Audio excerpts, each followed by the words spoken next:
Remember the bacon wash bourbon trend that popped up in bars about 10 years ago? Those drinks were fun, and the method was really simple. Here's my favorite way to apply that technique to get not one, but two tasty products.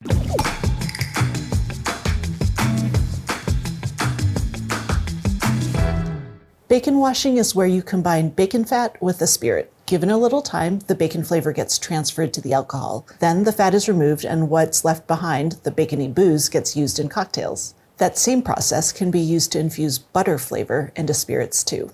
Cook's Illustrated science editor Paul Adams taught me this. Just grab 2 sticks of butter and grate them on the large holes of a box grater or a paddle like I have here.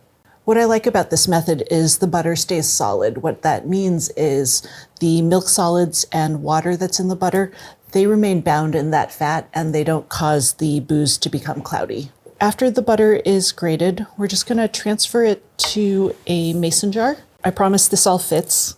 Just want to pack it in there. So once all that butter's in place, we're going to add our booze. I'm using bourbon here, 7 ounces of it, but you can use whatever it is you've got around that you like and you think will taste good with butter.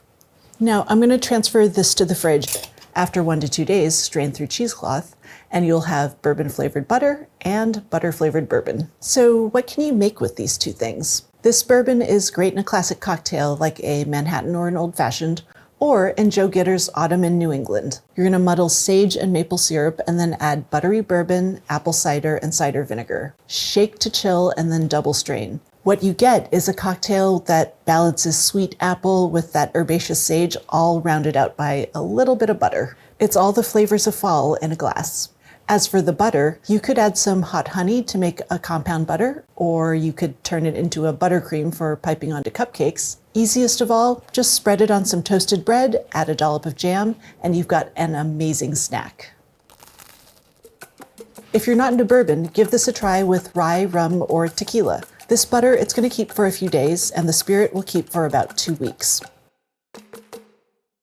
If you give this a try, let me know in the comments what spirit you used and what you made with your boozy butter and your buttery booze. For more tips like this, head to cooksillustrated.com.